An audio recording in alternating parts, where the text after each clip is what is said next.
સ્વાગત છે આપનું નેશન પ્લસ ન્યૂઝમાં। હું છું આપની સાથે હેતલ ભગત। આંખના વિખ્યાત સર્જન ડોક્ટર હેમાંગ શાહે હાલોલની ગુજરાત પ્રાકૃતિક કૃષિ વિજ્ઞાન વિશ્વવિદ્યાલય મુલાકાત લીધી હતી।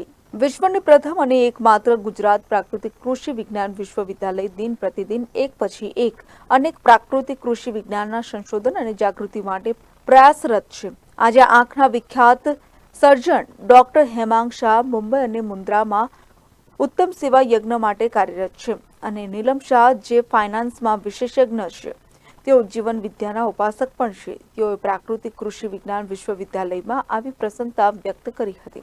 ડોક્ટર રાજુ એમ ઠક્કરે 5 સ્તરીય લક્ષાધિપતિ મિશ્ર પાક વગેરે મોડેલની સમજ આપી હતી અને પ્રાકૃતિક કૃષિ જીવનનું અમૃત છે એ વિશેની વૈજ્ઞાનિક ગૌ આધારિત જીવામૃત અને ધન જીવામૃતના મહત્વ વિશે સમજ આપી હતી।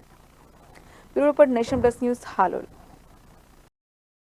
સમાચારોના સતત અપડેટ મેળવવા માટે અમારી નેશન પ્લસ ન્યૂઝની યુટ્યુબ ચેનલને સબસ્ક્રાઇબ કરો, બેલ આઇકન દબાવો અને જોડાયેલા રહો ફેસબુક, ઇન્સ્ટાગ્રામ અને ટ્વિટર પર।